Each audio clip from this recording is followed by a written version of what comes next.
لله حمدا كثيرا طيبا مباركا فيه كما يحب ربنا ويرضى واشهد ان لا اله الا الله وحده لا شريك له واشهد ان محمدا عبده ورسوله اما بعد.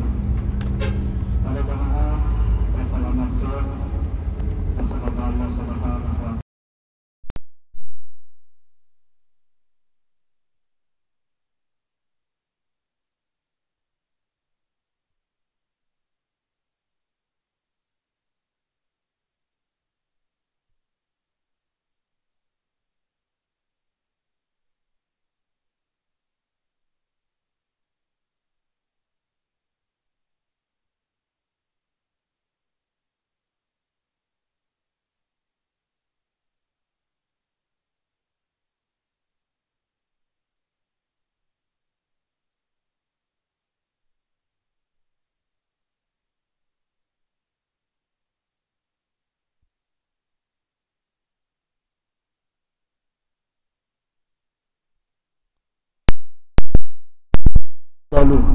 Min alfi salatin fi masiwahu ilal masjidil haram.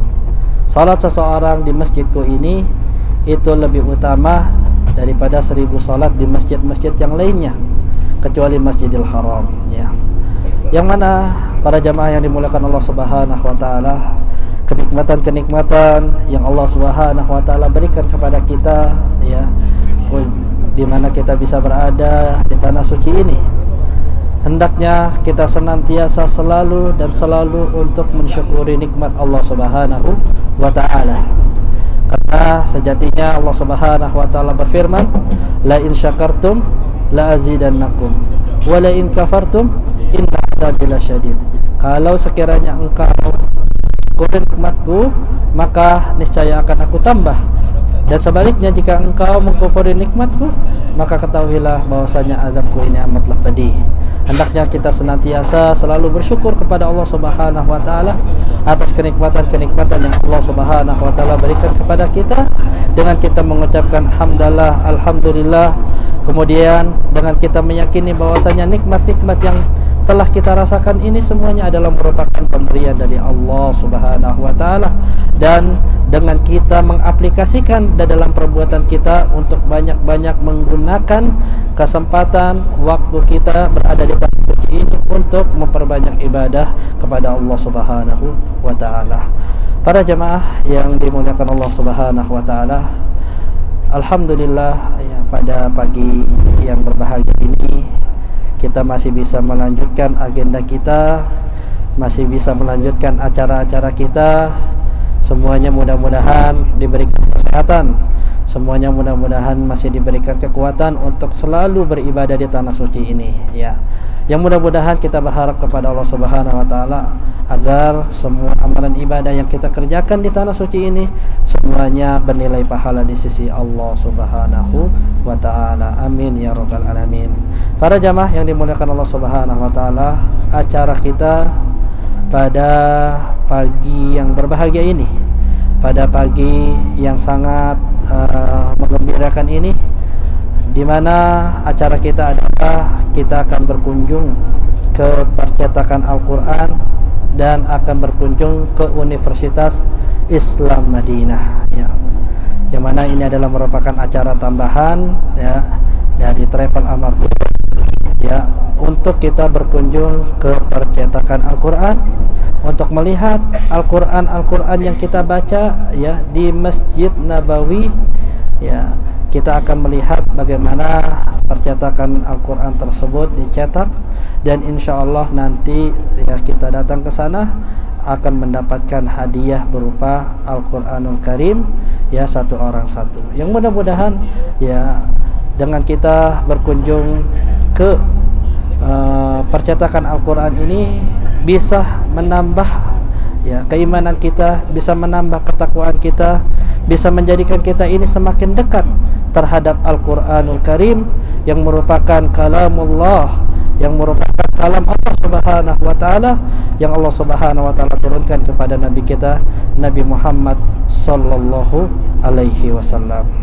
Para jamaah yang dimuliakan Allah Subhanahu wa taala, berhubung kita akan pergi ke percetakan Al-Quran, ya, ada beberapa hal yang akan kita sampaikan, ya, yang perlu kita ketahui terkait dengan Al-Quranul Karim ini, ya. Perlu kita ketahui para jamaah yang dimuliakan Allah Subhanahu wa taala, bahwasanya Al-Quranul Karim ini adalah merupakan mukjizat terbesar yang Allah Subhanahu wa taala berikan kepada Nabi kita baginda Muhammad sallallahu alaihi wasallam, ya. Jadi sekali lagi, bahwasanya Al-Quranul Karim ini adalah mukjizat terbesar yang Allah berikan kepada Nabi kita Nabi Muhammad sallallahu alaihi wasallam, yang mukjizat tersebut yang akan senantiasa kekal sampai hari kiamat, ya. Berbicara tentang mukjizat Al-Quranul Karim, perlu kita ketahui para jamaah yang dimuliakan Allah Subhanahu wa taala, bahwasannya Allah Subhanahu wa taala, ya, tidaklah mengutus seorang rasul, tidaklah mengutus seorang nabi, melainkan Allah Subhanahu wa taala memberikan mukjizat kepada para nabi dan rasul sesuai dengan apa yang ada atau apa yang menjadi kebanggaan kaum ketika itu. Nah, para jamaah yang dimuliakan Allah Subhanahu wa taala, insyaallah sebentar lagi di sebelah kiri kita ini, itu adalah Masjid Khandaq, ya, yang kemarin kita lewati, ya. Itu adalah Masjid Khandaq atau yang sekarang dikenal dengan Masjid Khandaq, ya, yang telah kita katakan merupakan tempat terjadinya perang Khandaq yang telah kita kisahkan, ya, di dalam acara City Tour pada 2 hari yang lalu. Ya, para jamaah yang dimuliakan Allah Subhanahu wa taala, kita kembali berbicara tentang mukjizat Al-Qur'anul Karim. Jadi perlu kita perhatikan, ya. Kalau kita, ya, memperhatikan terhadap mukjizat-mukjizat yang Allah Subhanahu wa taala berikan kepada para nabi dan rasul, ya, mukjizat-mukjizat tersebut itu sesuai dengan apa yang menjadi kebanggaan kaumnya ketika itu, ya. Kita ambil contoh Nabi Musa, ya. Nabi Musa mukjizatnya berupa apa? Berupa tongkat bisa menjadi ular, ya. Kenapa Allah Subhanahu wa taala memberikan mukjizat kepada Nabi Musa tersebut berupa tongkat bisa berubah menjadi ular, ya? Karena memang pada saat zaman Nabi Musa ketika itu, manusia sangat berbangga-bangga terhadap ilmu sihir, ya. Bahkan para tukang sihir itu merupakan orang-orang yang mempunyai kedudukan yang sangat agung di sisi raja ketika itu, ya. Yang rajanya ketika itu adalah merupakan Raja Fir'aun, orang yang paling kufur di dunia ini, yang mengaku bahwasanya dia adalah sebagai Tuhan. Ana rabbukumul a'la, aku ini adalah Tuhanmu yang maha tinggi, katanya, ya.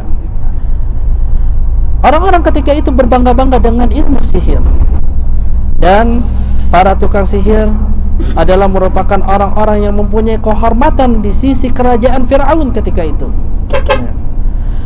Makanya Allah Subhanahu wa taala pun mengutus Nabi Musa alaihi salam, ya, dengan memberikan mukjizat, ya, sesuai dengan apa yang menjadi kebanggaan kaumnya, yaitu berupa tongkat bisa berubah menjadi ular, ya. Sesuatu yang serupa dengan sihir, tapi itu bukan merupakan sihir. Kalau sihir adalah merupakan suatu yang hanya trik, bisa menjadi trik, atau memang merupakan bantuan jin dan yang lainnya. Akan tetapi apa yang Allah berikan kepada Nabi Musa itu adalah merupakan mukjizat yang Allah Subhanahu wa taala berikan kepadanya. Kemudian kalau kita lihat lagi pada saat zaman Nabi Isa alaihi salam, ya. Apa mukjizat Nabi Isa? Bisa menghidupkan orang mati dan bisa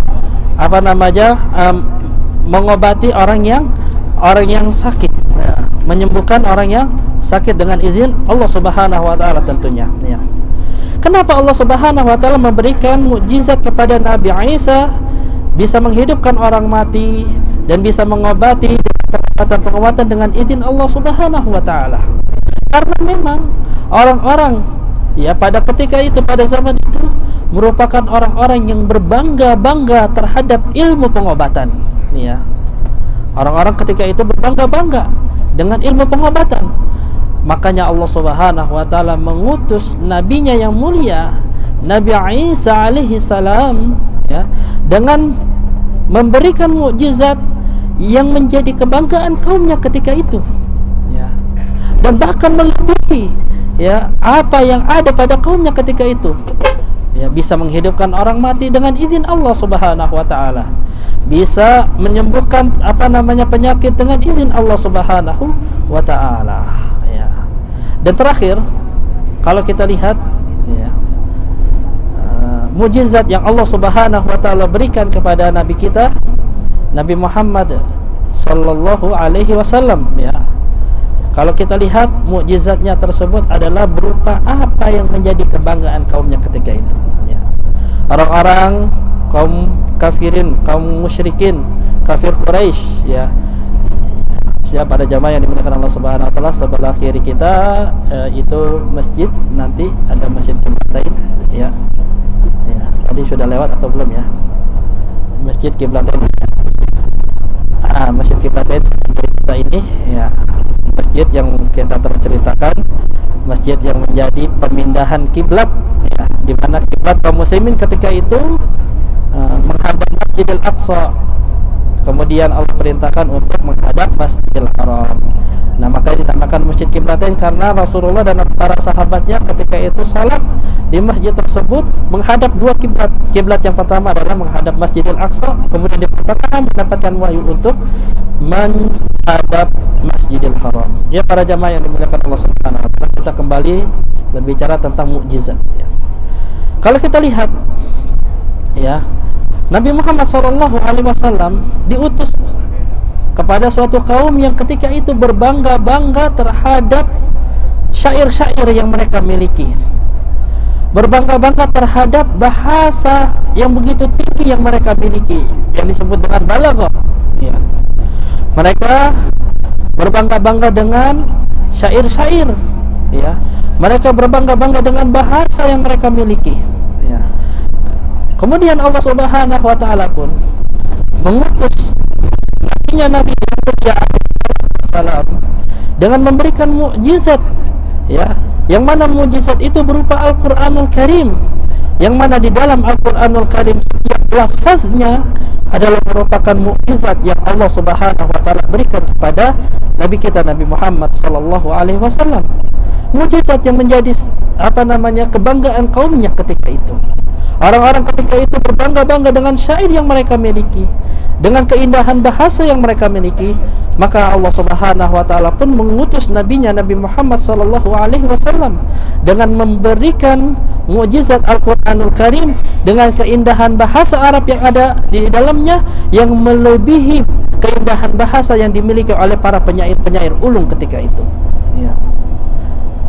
Jadi Al-Qur'anul Karim sekali lagi mukjizat, ya, yang Allah Subhanahu wa taala berikan kepada nabi kita Nabi Muhammad sallallahu alaihi wasallam. Ya, dengan mukjizat ini, dengan mukjizat yang ada di dalam Al-Qur'anul Karim, pada setiap lafaznya, pada setiap hurufnya, Allah Subhanahu wa taala menantang orang-orang kafir Quraisy untuk mendatangkan semisal Al-Qur'anul Karim, ya. Qul, sebagaimana disebutkan di dalam firman Allah Subhanahu wa taala, qul la in jatama'atul insu wal jin ala ayyatu bimithli hadzal qur'an la ya'tuna bimithlihi walau kana ba'duhum li ba'din dhahira, surat Al-Isra. Katakanlah wahai Muhammad, kalau sekiranya manusia dan jin berkumpul bersatu padu untuk mendatangkan yang semisal Al-Qur'anul Karim, niscaya mereka tidak akan mampu untuk mendatangkan yang semisal Al-Qur'anul Karim dengan keindahan bahasa, dengan mukjizat yang ada pada setiap lafaz dan kalimatnya, ya. Bahkan, ya, tantangan Allah Subhanahu wa taala ini dari zaman ke zaman, dari masa ke masa, tidak ada seorang pun yang mampu untuk menjawab tantangan ini, ya. Meskipun ada orang-orang yang berusaha untuk mencoba untuk menandingi Al-Quranul Karim, tapi ternyata tidak berhasil. Seperti halnya Musailamah al-Kadzdzab, ya, yang mengaku dirinya mendapatkan wahyu, ya. Kemudian dia mengaku-ngaku mendapatkan wahyu dan menandingi Al-Quranul Karim, mendatangkan kitab semisal Al-Quranul Karim, ya, mendatangkan suatu surat yang semisal dengan Al-Quranul Karim, yang ternyata itu bukanlah suatu hal yang bisa menjadi kebanggaan, dan bahkan hanya semata-mata menjadi bahan tertawaan orang-orang Arab ketika itu, ya. Di mana salah satu surat, ya, yang diklaim oleh Musailamah al-Kadzdzab, orang yang mengaku sebagai nabi, ya, di zaman Nabi SAW, dia mendapatkan, katanya dia mengklaim dia mendapatkan wahyu. Kalau Al-Quranul Karim ada surat Al-Fil, dia juga ada surat Al-Fil, tapi konteksnya beda, ya. Dia mengatakan Al-Fil, wa ma adraka mal fil, lau khurtumun tawil, ya. Dia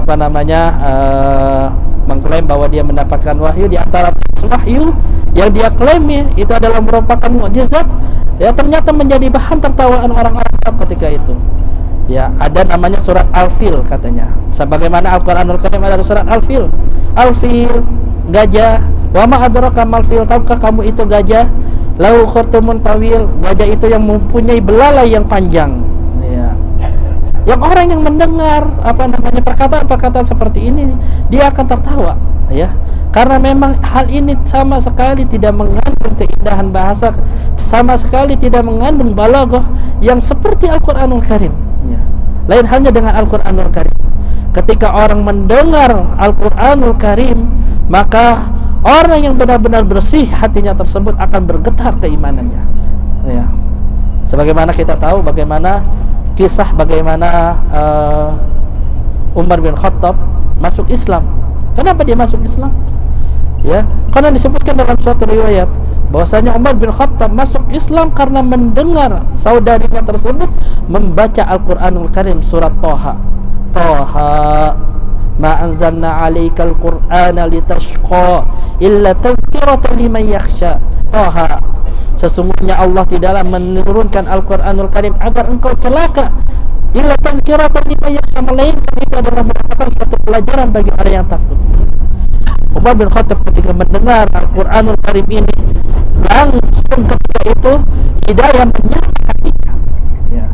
Bahkan disebutkan ada seorang sahabat, ya, yang bernama Jubair bin Mut'im, yang ketika itu masih dalam keadaan kafir, ditarik, kemudian diikat, ya, di tiang masjid, untuk melihat bagaimana aktivitas kaum muslimin, untuk melihat bagaimana agar Al-Quran tersebut dibaca. Dan ketika sholat maghrib tepatnya, Rasulullah Sallallahu Alaihi Wasallam membaca surat At-Tur, ya. Ketika itu Rasulullah Sallallahu Alaihi Wasallam membaca surat At-Tur, ya.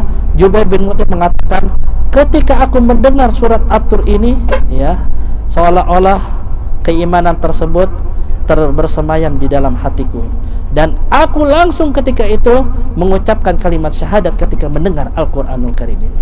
Masya Allah.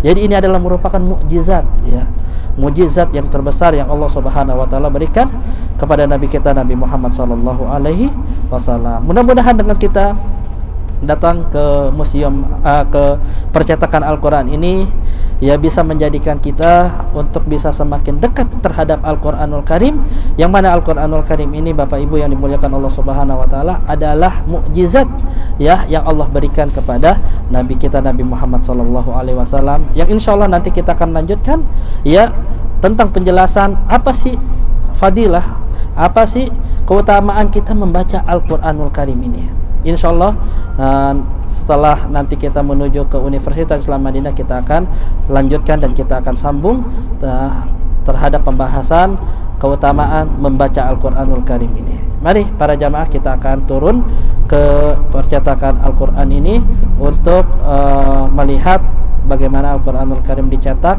disebarkan, ya, di Masjid Nabawi, Masjidil Haram, bahkan di seluruh penjuru dunia, ya. Percetakan ini yang disebut dengan Mujamma' Tibaah Malik Al-Fahad, ya, percetakan, ya, Malik Al-Fahad, ya, percetakan Malik Fahad yang merupakan wakaf dari Malik Fahad, ya, seorang raja yang bernama Fahad, ya, yang insya Allah kita akan kunjungi sekarang ini.